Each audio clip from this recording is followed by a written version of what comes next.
Halo semuanya, saya ucapkan selamat datang di kelas Lab Statistika Terapan. Jadi, untuk 1 semester ke depan, saya harap teman-teman dapat mempelajari materi ini dengan baik. Sehingga, dengan teman-teman mempelajari materi ini dengan baik, mengerjakan ini dengan serius, maka saya harap teman-teman akan mendapatkan hasil yang terbaik dari kelas ini dan bisa lulus dari kelas Lab Statistika Terapan. Oke, tanpa berlama-lama lagi, kita akan masuk ke materi pertemuan pertama kita. Jadi, apa sih yang akan kita bahas di pertemuan pertama? Nah, di pertemuan pertama, kita akan membahas tentang pengenalan SPSS dan materi utama kita adalah distribusi frekuensi. Oke, saya next slide. Nah, pertama-tama, apa itu SPSS? Nah, SPSS itu merupakan salah satu software pengolah data statistik. Nah, jadi untuk pengetahuan teman-teman, di kelas Lab Statistika Terapan ini kita akan mempelajari 3 software sekaligus. Yang pertama SPSS, yang kedua AMOS, dan yang ketiga EViews. Nah, SPSS adalah salah satunya. Nah, jadi SPSS itu merupakan salah satu software untuk mengolah data mentah, raw data, menjadi data yang siap diolah. Nah, sehingga menghasilkan output yang dapat digunakan untuk kepentingan tertentu. Misalnya apa? Nah, misalnya kita ingin mengolah suatu data laporan keuangan menjadi data yang diperlukan untuk skripsi. Nah, berarti kan data-data laporan keuangan kan nggak serta-merta bisa kita analisis untuk dihasilkan suatu dasar pengambilan keputusan atau dasar berpengaruh atau enggaknya suatu variabel dalam skripsi. Nah, maka sebab itu data laporan keuangan itu harus dianalisis dulu. Dianalisisnya menggunakan software pengolah data statistik. Salah satunya adalah SPSS. Nah, pada awalnya itu, SPSS itu digunakan untuk menganalisis data-data yang berhubungan dengan ilmu sosial. Sehingga pada awalnya SPSS itu adalah singkatan dari Statistical Program for Social Science. Nah, tapi seiring berjalannya waktu, SPSS itu bisa digunakan oleh semua ilmu, semua rumpun ilmu, baik itu ilmu alam, ilmu teknik, kesehatan, kedokteran, dan lain sebagainya, tidak hanya ilmu sosial, sehingga ya singkatan SPSS yang pada awalnya untuk social science itu berubah. Jadi namanya Statistical Product and Service Solution. Nah, ini juga sebagai pengetahuan teman-teman. Tidak hanya ada SPSS, EViews, dan juga AMOS. Ada beberapa software pengolah data statistik juga. Apa aja sih? Nah, yang pertama adalah Microsoft Office, terlebih Excel. Itu bisa digunakan sebagai software pengolah data. Yang kedua adalah R. Yang ketiga, EViews, yang akan kita pelajari di pertemuan ke-11 dan 12. Lalu ada Stata, ada AMOS untuk pertemuan ke-10, dan ada Statistical Analysis System atau SAS. Oke, kita next lagi. Nah, kita akan belajar tentang variabel dalam SPSS. Nah, teman-teman bisa lihat di modulnya di halaman 4. Saya juga akan menuju SPSS agar kita bisa praktek lebih lanjut. Nah, sekarang kita ada di software SPSS.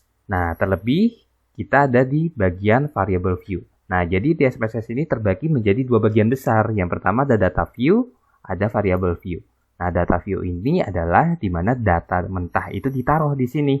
Sementara variable view adalah data untuk variabelnya. Jadi kita mau kasih nama variabel, mau setting variabel, apakah itu variabel nominal, ordinal, rasio, dan lain sebagainya, itu kita atur di variable view. Nah, ada beberapa jenis pengaturan yang ada di sini. Yang pertama ada name. Nah, name itu apa? Name itu adalah kita memberi nama variabelnya. Jadi nama variabelnya itu apa? Nah, untuk name di sini, itu teman-teman nggak boleh spasi. Jangan sampai ada spasi. Misalnya nih, teman-teman pengen nulis net income. Nah, net income-nya itu jangan di spasi. Kalau misalnya teman-teman pengen naruh di kolom name. Lalu yang kedua apa? Type. Type itu apa? Type itu adalah jenis datanya. Nah, ini terbagi menjadi beberapa lagi. Yang pertama ada numeric, ada koma, ada dot, ada scientific notation, ada date, dollar, custom currency, string, dan yang lain-lain. Nah, kalau numerik itu apa? Numerik adalah angka biasa, tanpa ada titik pemisah. Misalnya kalau 1000 itu kan pasti ada titik di pemisahnya. Ada titik untuk menandakan bahwa dia itu ribuan. Nah, kalau di numerik itu nggak ada titik pemisahnya. Nah, terus ada koma dan ada dot. Ini sebenarnya sama. Tapi yang membedakan apa? Yang membedakan apabila kalau koma itu titik pisah untuk mengetahui bahwa bilangan itu adalah ribuan itu adalah koma. Dan untuk bilangan di belakang 0 atau bilangan koma itu adalah titik. Nah, misalnya 1000,05. Nah, 1000-nya itu pakai koma. Dan untuk 0,5-nya itu pakai titik. Nah, sementara kalau dot itu misalnya angka yang sama, 1000,05. Nah, yang jadi titik itu adalah pemisah. Jadi, itu adalah 1000-nya yang jadi titik. Dan komanya itu adalah 0,5-nya.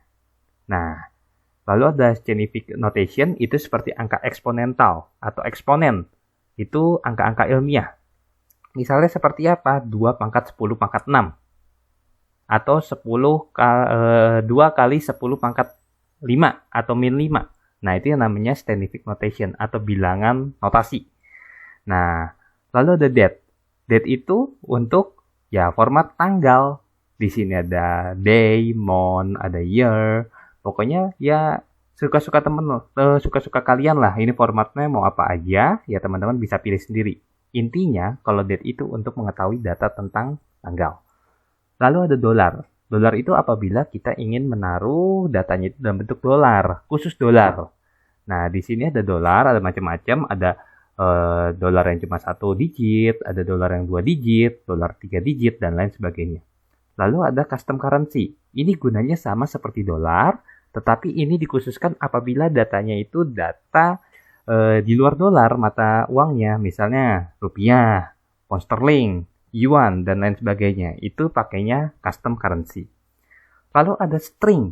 String itu apa? String itu adalah apabila datanya dalam bentuk huruf. Huruf, jadi bukan angka. Itu dimasukinnya ke string. Dan untuk yang terakhir ini jarang digunakan. Jadi saya tidak akan bahas. Itu untuk type. Teman-teman juga bisa lihat itu di halaman 4 sampai halaman 5 di modulnya masing-masing. Lalu ada width. Width itu apa?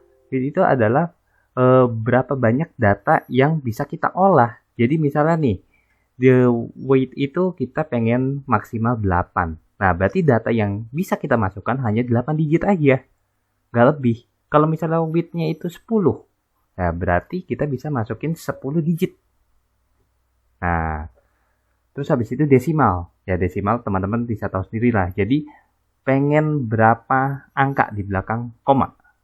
Nah, kalau datanya itu dalam bentuk angka. Kalau misalnya kita nggak mau ada angka desimal, maka desimal bisa kita nolin. Tapi kalau misalnya di soal, itu diperlukan data yang memerlukan koma, nah itu teman-teman bisa atur sendiri. Misalnya, teman-teman bisa atur 1 atau 2. Nah, kalau 2 itu berarti nanti datanya itu angkanya itu 2 angka di belakang koma. Seperti itu. Nah, terus label. Label itu apa? Label itu apabila teman-teman di name variable itu dirasa kurang jelas. Teman-teman ingin menjelaskan di label. Itu bisa. Misalnya apa? Misalnya nih, teman-teman pengen masukin variabel net income. Nah, teman-teman di name ini cukup tulis NI aja. Nah, nanti di label teman-teman bisa tulis net income. Itu bisa. Lalu value. Value itu apa? Value itu dikhususkan apabila variabelnya itu nominal atau ordinal. Contohnya kayak gimana? Jenis kelamin, tingkat pendidikan, lalu range gaji, dan lain sebagainya. Itu kita bisa menggunakan value. Lalu missing. Missing itu apa? Missing itu apabila ada data yang pengen kita lewatin atau yang nggak pengen kita masukin ke dalam penelitian. Nah, di sini ada 3 jenis. Ada no missing, ada discrete missing value, sama ada range. Nah, kalau no missing value itu berarti semua data dimasukin. Nah, kalau discrete itu biasanya ada angka-angka yang pengen kita nggak masukin. Dan kalau range itu sama dengan discrete, tapi jangkauannya lebih luas.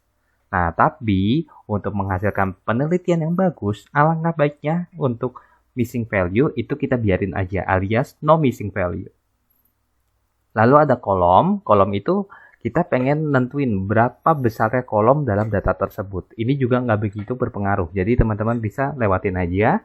Lalu line. Line itu apa? Line itu adalah jika datanya itu kita pengen rapih. Misalnya sejajar. Pengen di kiri semua, atau di tengah semua, atau di kanan semua. Itu suka-suka teman-teman.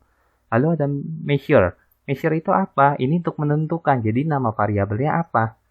Apakah ordinal atau nominal? Nah, biasanya itu secara default itu data yang ada di sini variabelnya itu measure-nya adalah scale.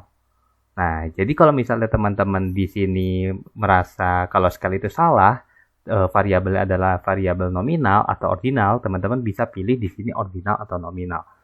Nah, role ini juga kurang begitu penting, jadi teman-teman bisa skip aja. Nah, itu untuk variabel view. Oke, kita kembali lagi ke PPT. Nah, kita next. Nah, sekarang ini adalah materi utama kita. Kita akan mempelajari tentang distribusi frekuensi. Nah, jadi ada 4 poin yang kira-kira akan kita pelajari di materi distribusi frekuensi. Yang pertama, kita akan menentukan jumlah kelas. Nah, yang kedua, menentukan panjang kelas interval kelas. Yang ketiga, kita akan menentukan batas kelas dari distribusi frekuensi itu, lalu membuat histogram. Nah, untuk jumlah kelas, itu teman-teman perhatikan di sini. Rumusnya adalah K adalah kelas, itu sama dengan 1 ditambah 3,322 log N. Nah, kenapa 3,322 log N? Nah, karena dari sononya itu udah 3,322. Jadi kalau misalnya teman-teman pengen nanya kenapa angkanya 3,322, ya saya juga nggak tahu. Karena emang dari sananya itu aturannya untuk mencari jumlah kelas itu harus 1 ditambah 3,322 log N. Oke, kita lanjut. Nah, setelah kita mencari jumlah kelas atau nilai K, kita akan mencari panjang interval kelas. Nah, simbolnya adalah C. Nah, rumusnya gimana? Rumusnya adalah C sama dengan XN. XN adalah nilai maksimal dari data. Jadi, kalau misalnya data kamu 100, kamu cari nilai tertingginya berapa dari 100 data itu. Nah, lalu dikurang X1. X1 adalah nilai minimalnya. Nah, setelah kalian selisihin antara data maksimal sama data minimal, kamu kali sama jumlah kelasnya. Sehingga terjadi yang namanya interval kelas. Itu untuk rumus C. Nah, jadi teman-teman perhatikan dengan baik. Karena kalau misalnya teman-teman salah di sini, maka ke bawahnya akan salah semuanya. Oke, setelah teman-teman sudah menentukan K dan C, sekarang kita akan menentukan batas kelas. Nah, batas kelas itu dibagi menjadi 2 lagi. Ada yang namanya batas bawah dan ada yang namanya batas atas. Nah, batas bawah biasanya adalah nilai minimalnya. Nah, sementara kalau batas atas itu adalah batas bawah ditambah nilai C atau panjang interval kelas, tapi dikurangi 1. Nah, itu untuk satu kelas. Kalau misalnya ada 2 kelas gimana? Nah, berarti batas bawahnya adalah nilai minimal dari data. Batas atasnya adalah batas bawahnya si kelas 1, itu ditambah C-1. Nah, lalu untuk kelas 2, batas bawahnya berapa? Batas bawahnya adalah batas atas dari kelas 1, itu ditambah dengan 1. Dan batas atas dari kelas 2 adalah batas bawahnya kelas 2, itu ditambah C-1. Nah, dan yang terakhir kita akan mempelajari tentang histogram. Oke, kita langsung masuk ke soal praktek. Jadi kita akan ada 2 praktek di sini, dan prakteknya itu saya ambil dari UTS Lab Statistika Terapan semester kemarin. Oke, kita baca aja. Jadi di soal praktek 1 itu si Mareta mengumpulkan data penjualan dari restoran mangkok besar yang baru saja dibuka. Nah, si restoran Mareta itu menjual makanan berupa bubur ayam, sapi lada hitam, dan lumpia seafood. Nah, si Mareta itu melakukan pengumpulan data untuk penelitian dia selama 15 hari pertama penjualan ketiga makanan tersebut seperti yang tertera di tabel di bawah ini. Jadi di tabel ini ada data hari, data bubur ayam, sapi lada hitam, lumpia seafood. Nah, soalnya gimana? Soalnya hitunglah distribusi frekuensi, jumlah kelas, interval kelas, berarti jumlah kelasnya kita cari nilai K, intervalnya kita cari nilai C, batas kelasnya berapa, tabel distribusinya seperti apa, histogramnya seperti apa, untuk sapi lada hitam. Nah, untuk sapi lada hitam. Nah, berarti untuk data bubur ayam dan lumpia seafood, kita skip aja. kita fokus ke data sapi lada hitam. Oke, kita langsung praktek. Nah, oke. Ini ada Word di sini. Ini untuk mengerjakan soal yang kita pelajari pada hari ini. Oke, kita mulai dari soal pertama. Jadi, kita diminta untuk menghitung distribusi frekuensinya, jumlah kelas, interval, batas, lalu tabel distribusi, dan histogram untuk sapi lada hitam. Oh, tapi sebelum teman-teman mengerjakan soal ini, alangkah baiknya teman-teman input data di bawah ini lalu dimasukkan ke dalam SPSS. Nah, caranya gimana? Nah, caranya ada dua cara. Teman-teman bisa input manual data ini di SPSS, di data view yang seperti ini, data view, jadi teman-teman masukin. Dan cara keduanya adalah teman-teman kerjakan copy paste data ini, masukkan ke dalam Excel, lalu teman-teman import ke dalam SPSS. Nah, saya pengen mengajarkan yang gampang aja kepada teman-teman. Jadi teman-teman import data ini, kopas data ini ke Excel, lalu teman-teman import ke SPSS. Nah, saya akan mencontohkan kepada teman-teman yang gampang. Nah, jadi tabel ini saya kopas seperti biasa, Ctrl C, lalu saya masuk ke Excel, paste. Nah, saya atur datanya di sini biar rapi. Nah, di sini ada 3 data di sini. Nah, tapi sebelum saya olah, masukin ke SPSS, kan saya udah bilang bahwa nama variabel itu tidak boleh dispasi. Nah, maka sebab itu, untuk data yang ada spasinya, saya revisi. Jadi, bubur ayamnya itu spasinya saya hilangkan. Sapi lada hitamnya saya hilangkan. Dan lumpia seafoodnya saya hilangkan. Nah, sehingga data di sini sudah cukup alias sudah bisa dibaca oleh SPSS. Nah, kalau sudah teman-teman bisa save, lalu masukkan di folder starter teman-teman kalian. Nah, jadi teman-teman kalau saya boleh saran, teman-teman buat satu folder, lalu teman-teman taruh bahan-bahan praktek kita di situ. Gunanya buat apa? Biar teman-teman nanti nggak kerepotan dalam mengerjakan apa-apa. Jadi kan namanya kita impor, namanya kita ekspor data, pasti kita ya harus nyari-nyari data itu di mana. Kalau misalnya kita taruh di dalam satu folder, itu biasanya akan lebih jelas. Oke, file name-nya kita tulis aja. Excel soal 1 distribusi frekuensi atau DF kayak gitu. Kita save. Nah, itu bisa kita tutup. Nah, kita sekarang masuk ke SPSS. Nah, sekarang kita akan mencoba mengimpor data. Daripada teman-teman buang waktu menginput data manual serba lama, lebih baik saya ajarkan untuk impor. Nah, cara impor gimana? Teman-teman cukup klik file yang ada di sini. Nah, lalu ada impor data. Nah, lalu apa yang kita pengen impor? Nah, karena datanya dalam bentuk Excel, maka kita klik Excel.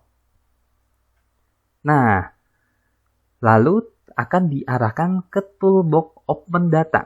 Nah, teman-teman bisa cari data teman-teman di mana. Kalau saya ada di bahan praktek. Kalau sudah ketemu, teman-teman bisa klik data yang pengen kita ambil, lalu klik Open.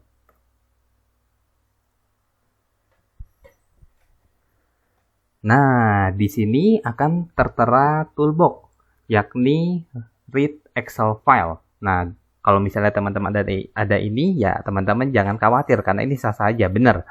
Dia hanya ingin memastikan agar kita nggak salah file dalam mengimpor. Nah, setelah udah dan kalian pastikan datanya benar, kalian bisa klik OK.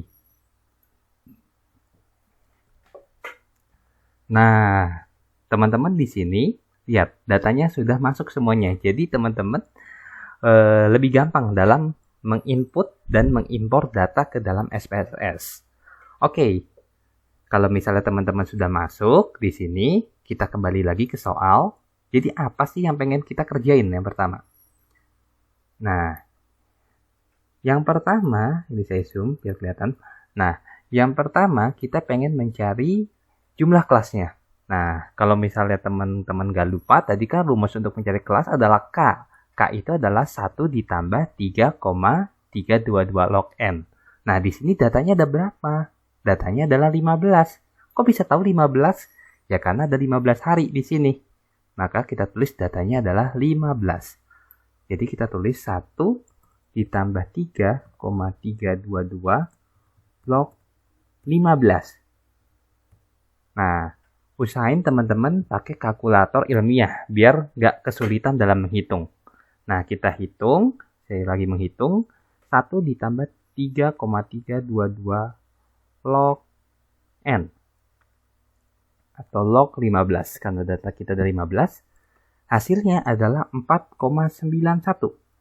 Nah, kalau misalnya teman-teman ketemu data yang hasilnya adalah desimal, teman-teman bulatkan ke atas, berapapun itu. Kalau hasilnya adalah 4,05, ya teman-teman bulatin ke 5. Jadi jangan dibulatin ke bawah, coba-coba. Nanti datanya bisa salah. Nah, maka sebab itu, biar lebih aman, teman-teman bulatin ke atas. Nah, karena di sini hasilnya adalah 4,91, maka saya bulatkan ke atas jadi 5. Nah, jadi K kita adalah 5. Oke, untuk jumlah kelas kita sudah selesai. Sekarang kita akan mencari interval kelas. Nah, coba teman-teman tadi kalau ingat-ingat, rumus untuk mencari C adalah nilai maksimal dikurang nilai minimal dibagi K. Nah, teman-teman, daripada pusing mencari mana data maksimal, data minimal, teman-teman bisa buka lagi Excel yang sudah kita kopas datanya tadi. Nah, saya buka Excelnya. Nah, lalu kan data yang kita pengen ambil kan datanya si sapi lada hitam. Nah, kita pengen nyari data maksimal dan data minimal. Nah, cara mencarinya adalah teman-teman tinggal masukin aja rumus untuk data maksimal adalah sama dengan max. Lalu kalian buka kurung buka, lalu kalian drag data yang kalian pengen olah. Nah, karena adalah data sapi lada hitam, maka saya akan mendrag data si sapi lada hitam. Nah, setelah itu teman-teman tinggal klik enter. Nah, maka sebab itu data dari sapi lada hitam yang terbesar adalah 729. Nah, lalu untuk data terkecil, teman-teman gunakan rumus min.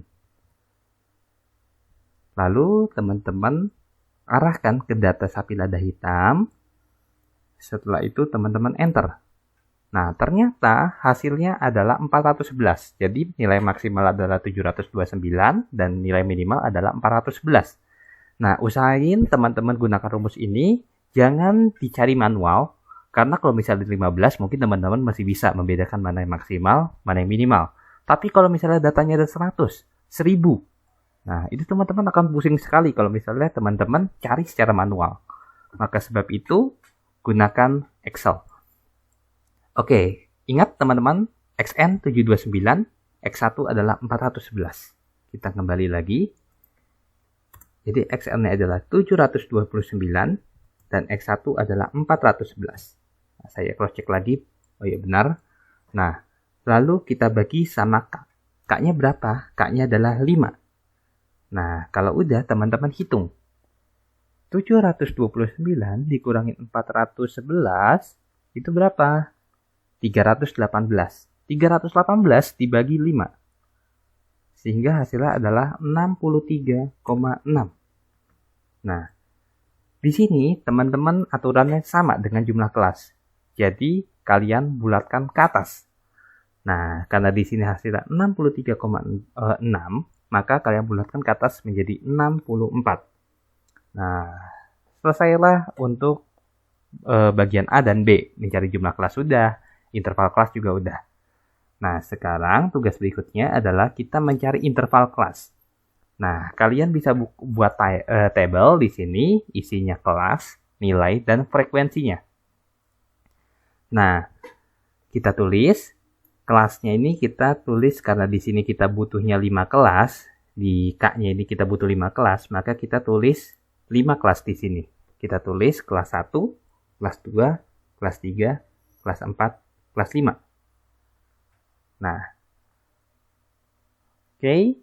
Nah, kalau udah, kita masuk ke SPSS lagi. Nah, masuk ke SPSS. Salah. Nah, sekarang kita ingin mencari range kelasnya. Jadi dari data-data ini kalau dibagi 5, ini masuk ke kelas yang mana aja sih? Kan ada kelas 1, kelas 2, kelas 3, kelas 4, kelas 5.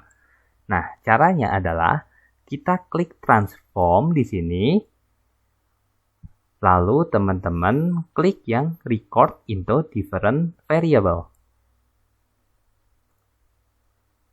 Nah, setelah keluar toolbox di sini, teman-teman masukin data yang pengen kita buat kelasnya. Nah, karena di sini kita memerlukan data sapi lada hitam, maka kita masukin data sapi lada hitam ke input variable. Nah, kalau udah, teman-teman masukin old and new values. Nah, nanti teman-teman akan keluar record into different variable old and new value. Nah, di old value-nya, teman-teman klik range. Nah, kenapa klik range? Karena data yang ingin kita masukin adalah data range. Nah, kita sekarang tinggal tulis. Kita pengen buat 5 kelas. Nah, jadi untuk buat 5 kelas, kelas pertama itu range-nya berapa sampai berapa sih? Nah, ingat aturan kita. Batas bawah suatu kelas adalah nilai minimal. Dan batas atas suatu kelas adalah batas bawah dari kelas tersebut ditambah C dikurang 1. Nah, tadi berapa untuk data minimal kita? Data minimal kita adalah 411. Maka sebab itu untuk range kita tulis di sini 411. Lalu berapa C kita? C kita adalah 64. Nah, tapi ingat harus dikurang 1. Nah, berarti kita tambah 63. Sehingga batas atas dari kelas 1 adalah 474. Nah, kalau udah teman-teman ke new value, di value teman-teman tulis 1. Kalau udah, teman-teman klik add di sini. Nah, sehingga kelas 1 itu adalah range-nya 411 sampai 474. Nah, kalau udah, teman-teman bisa tulis lagi kelas baru di sini, yakni kelas 2. Nah, angka batas bawahnya berapa sih? Batas bawahnya adalah batas atas dari kelas 1 ditambah dengan 1. Nah, kita lihat batas atas kelas 1 itu berapa? 474. Berarti kita tulis 475. Nah, 475 ini kita tambah sama C-1 atau kita tambah 64 dikurang 1. Nah, kita tambah dan hasilnya adalah 538. Nah, kalau udah teman-teman bisa klik add. Begitu juga untuk kelas berikutnya sampai kelas kelima. Nah, maka sebab itu saya tulis di sini 539 sampai 602. Lalu untuk kelas 4, saya tulis di sini batas bawahnya 603 sampai 666. Nah, dan untuk kelas terakhir atau kelas 5 itu 667 sampai 730. Nah, terus kita add. Nah, kalau sudah, kita bisa klik continue di sini. Nah, lalu di output variabelnya untuk name kita kasih data di name-nya itu adalah kelas. Lalu kita klik change. Nah, kalau misalnya udah, teman-teman klik OK. Nah, kalau sudah keluar output seperti ini, maka artinya teman-teman sudah bisa. Nah, teman-teman kembali lagi ke sini, dan teman-teman akan melihat satu kolom terisi, yakni kolom kelas. Nah, tapi kan kita nggak tahu 1 itu apa, 2 itu apa, 3 itu apa, 4 itu apa, 5 itu apa. Nah, maka sebab itu kita akan kasih nama-nama kelas di sini berdasarkan range-nya dia. Oke. Nah, cara ngasih namanya gimana? Cara ngasih namanya adalah kita ke variabel view. Nah, di sini kan akan keluar kelas, data kelas. Nah, kita ke value di sini. Kenapa value? Karena datanya merupakan data ordinal. Nah, data ordinal berarti data yang data yang berkelompok. Jadi ada range-nya berapa sampai berapa. Nah, kita tulis di sini ada value, ada label. Value itu adalah nilainya dan labelnya adalah namanya. Nah, tadi kita tulis kalau misalnya kelas 1 itu labelnya range-nya 411 sampai dengan 474. Lalu kita klik add. Lalu untuk kelas 2 itu 475 sampai 538. Kita klik add. Kelas 3 539 sampai dengan 602. Lalu kelas 4 603 sampai 666. Add. Dan kelas terakhir 667 sampai dengan 730. Add. Kalau udah, teman-teman klik OK di sini. Nah, kalau sudah, teman-teman bisa balik lagi ke data view. Nah, lalu kita ingin mengganti nama kelas-kelas di sini biar ada artinya. Caranya gimana? Teman-teman ke value labels yang ada di sini. Oke, kalau udah teman-teman bisa klik. Nah, sehingga datanya berubah di sini. Jadi nama-nama kelasnya nggak cuma sekedar 1, 2, 3, 4, 5. Oke, seperti itu. Nah, kalau udah kita ingin membuat outputnya. Jadi output dari data kelas ini. Gimana caranya untuk membuat output table distribusi frekuensi? Nah, caranya adalah teman-teman klik analyze di sini. Ini analyze di sebelah transform. Lalu teman-teman cari descriptive statistic. Lalu teman-teman klik frekuensi. Nah, nanti bakal keluar toolbox tentang frekuensi. Nah, teman-teman jangan masukin sapi lada hitam, tetapi teman-teman masukin data kelas di sini. Nah, kalau udah seperti ini, jangan di-okein dulu. Teman-teman bisa klik chart yang ada di sini, di bawah statistik. Nah, lalu teman-teman klik histogram yang ada di sini. Nah, kalau teman-teman sudah klik histogram di sini, teman-teman bisa klik lagi show normal curve of histogram. Nah, kalau udah, teman-teman bisa klik continue dan akhirnya teman-teman bisa klik OK. Nah, nanti bakal keluar di sini ada data kelas dan data histogram. Dan data ini kita gunakan untuk penelitian kita, untuk jawaban kita.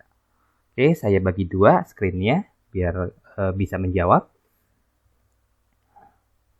Nah, oke, interval kelas. Nilai kita tulis 411 sampai 474, 475 sampai 538, 539 sampai 602, 603 sampai 666, dan 667 sampai 730. Frekuensinya berapa? Frekuensinya teman-teman lihat di data kelas, tabel kelas, lalu teman-teman lihat frekuensinya di sini. Frekuensinya 10, 1, 3, 1, 15. Nah, biar lebih aman lagi, teman-teman